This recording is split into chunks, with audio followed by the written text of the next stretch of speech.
জয়গুরু। শ্রীখোল নিতাই পেজে আপনাদেরকে স্বাগত। প্রথম পর্ব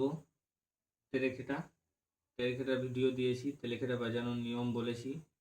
দ্বিতীয় পর্ব তেরে খেটা এই দুটি বাজাবার নিয়ম আমি আবার আপনাদেরকে দেখাচ্ছি।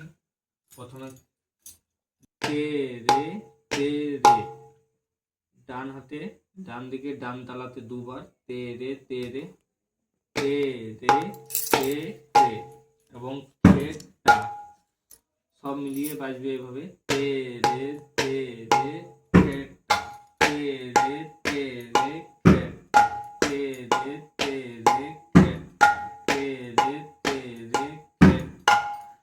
এটা হচ্ছে তেরে তেরে খেটা বাজাবার নিয়ম। আস্তে আস্তে স্পিড হবে বাজনা। তেরে তেরে